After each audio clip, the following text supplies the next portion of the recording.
Challenge में फंस गए बागेश्वर बाबा। आर या पार के इस चैलेंज में जब बागेश्वर बाबा को सामने लाया गया तो उन्होंने कुछ ऐसा किया जिसे सुनकर आपके रोंगटे खड़े हो जाएंगे।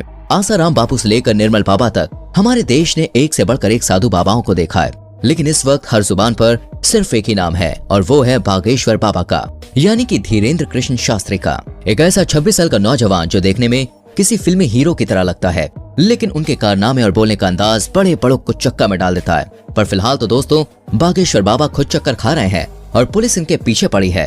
तो क्या है पूरा मामला और क्यों बागेश्वर बाबा चर्चाओं का विषय बने हुए हैं, आइए जानते हैं।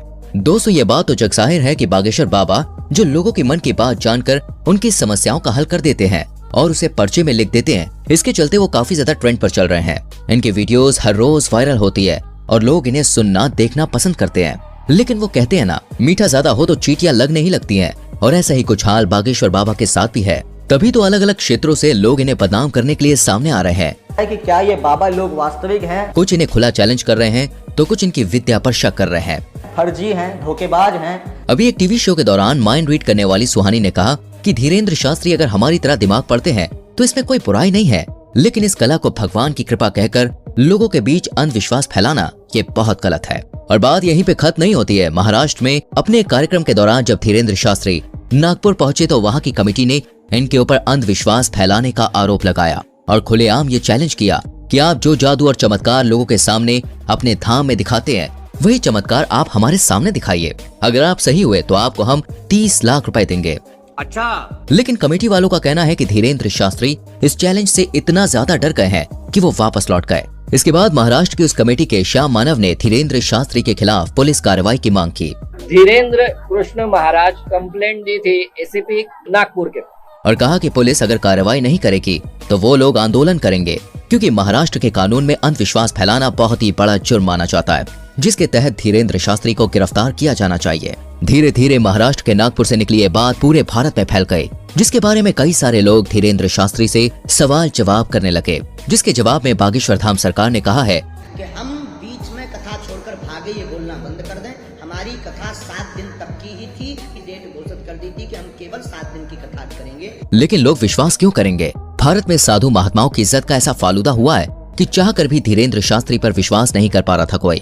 बड़ी बड़ी मीडिया कंपनी लगातार उनके चमत्कारों पर सवाल उठा रही थी और इन्हीं सारी चीजों से तंग आकर एक दिन बागेश्वर धाम सरकार ने सभी को अपने दरबार में बुलाया और कहा कि मैं नहीं बताऊंगा कि किसकी अर्जी लगी है। स्वयं छट जाइए, देखो नहीं तो विरोध होगा, नहीं तो ये कहेंगे तुझी किससे सेटिंग है। आप लोग खुद अपने लोगों को खड़ा करिएगा और मैं उनकी परेशानियां और उनके मन की बात पहले से ही कागज पर लिख दूंगा और आप जिसको बहन जी लेकर आएंगे उसी का पर्चा ये निकलेगा। और जब ये चीज हुई तो हर कोई देखता रह गया। आपने अपनी समस्या बताई थी क्या? अपना नाम बताया था क्या? क्योंकि बागेश्वर धाम सरकार ने वाकई में सारी सच्चाई पहले से ही लिख रखी थी। बिल्कुल सही है, बिल्कुल सही। किसी को यहाँ बताया था? नहीं, मैंने ये सब कुछ देखने के बाद लोगों की बोलती बंद हो गई। लेकिन बागेश्वर धाम सरकार के ऊपर उठने वाले सवालों का सिलसिला अभी खत्म नहीं हुआ। इनकी कही हर एक बात को लोग विवाद बनाकर खड़ा कर देते हैं और ये बात सच भी है। आज बागेश्वर धाम सरकार इतना बड़ा नाम बन चुका है कि जो कोई भी इनका नाम लेता है वो खुद ही फेमस हो जाता है। बड़े बड़े न्यूज चैनल घंटों केवल इन्हीं के बारे में बात करते हैं और लोग बड़े मजे से सुनना देखना पसंद करते हैं। अभी कुछ समय पहले जब बागेश्वर धाम सरकार ने बुलडोजर चलवाने की बात कही थी तब भी काफी ज्यादा कंट्रोवर्सीज खड़ी हुई थी, जिसके बारे में एक इंटरव्यू में जब धीरेन्द्र शास्त्री से पूछा गया तो उन्होंने बड़े साफ शब्दों में कहा कि धर्म और ईश्वर उनके माता पिता के समान है और अगर कोई उनके माता पिता पर पत्थर मारेगा तो वो भी शांत नहीं रहेंगे। धीरेन्द्र शास्त्री की इन बातों से साफ जाहिर होता है कि वो लोगों के सामने किसी फिल्टर के साथ नहीं आते हैं, बल्कि जो अंदर से है वो बाहर से भी दिखाते हैं। तभी तो ये आए दिन विवादों में घिरे रहते हैं और कुछ लोग तो ये सोच कर ही हैरान है कि आखिर एक 26 साल का नौजवान शख्स इतना ज्यादा लोकप्रिय कैसे हो गया? कैसे करोड़ों लोग आज उसके भक्त हैं और उसके धाम पर लोगों की लंबी लाइन लगी रहती है? तो दोस्तों इसका सीधा सा जवाब है ईश्वर की कृपा। जी हाँ, वो कहते हैं ना, ऊपर वाला अगर किसी पर मेहरबान हो जाए तो मिट्टी भी सोने में बदल जाती है। और धीरेन्द्र शास्त्री तो खुद को बालाजी महाराज यानी कि हनुमान जी का सबसे बड़ा भक्त कहते हैं। मध्य प्रदेश के छोटे से गांव में जन्म लेने वाले धीरेन्द्र शास्त्री के दादाजी भी पूजा पाठ का काम करते थे और बागेश्वर धाम लगाते थे, लेकिन इनके दादाजी उतनी प्रसिद्धि प्राप्त नहीं कर पाए जितनी आज धीरेन्द्र शास्त्री ने कर रखी है। इनके पास कुछ ऐसी शक्तियां हैं जिनकी मदद से आज ये सामने मौजूद व्यक्ति के बिना बताए ही उनकी परेशानियों को समझ जाते हैं और उसे पर्चे में लिख देते हैं। बागेश्वर बाबा ये तक समझ जाते हैं कि सामने वाला सच कह रहा है या फिर नहीं।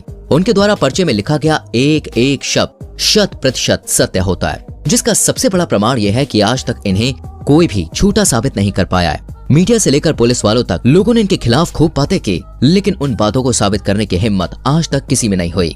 असल में होता यह है कि जिस किसी भी शख्स की अर्जी को बालाजी सरकार स्वीकार कर लेते हैं, उस व्यक्ति को या तो उसके परिवार के किसी भी व्यक्ति को लगातार 2 दिन सपने में बंदर नजर आते हैं। और ये कोई कही सुनी बात नहीं है दोस्तों, बल्कि जितने भी लोग अर्जी लगाने आते हैं उन्होंने खुद इस बात को स्वीकार किया है। लेकिन अब मीडिया वाले कहाँ लोग कि भाई बात मानेंगे, उन्हें तो हर चीज का सबूत चाहिए होता है। इसलिए कई सारे मीडिया हाउस वाले बागेश्वर बाबा के दरबार में भक्त बनकर भीड़ में इकट्ठा हो जाते हैं, ताकि देख सकें कि धाम के अंदर असल में होता क्या है। लेकिन चमत्कार देखिए, जब जब मीडिया वाले दरबार में आए तब तब बाबा उन्हें पहचान लेते हैं और उनके पोल सभी के सामने खोल कर रख देते हैं।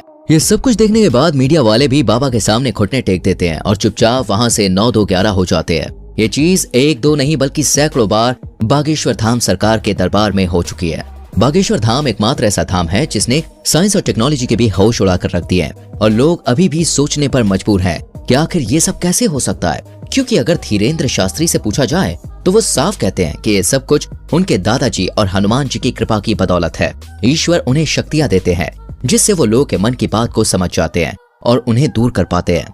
और ये सब कुछ अचानक से नहीं हुआ, बल्कि दोस्तों इन शक्तियों को प्राप्त करने के लिए धीरेन्द्र शास्त्री ने सालों तक हनुमान जी की तपस्या करी।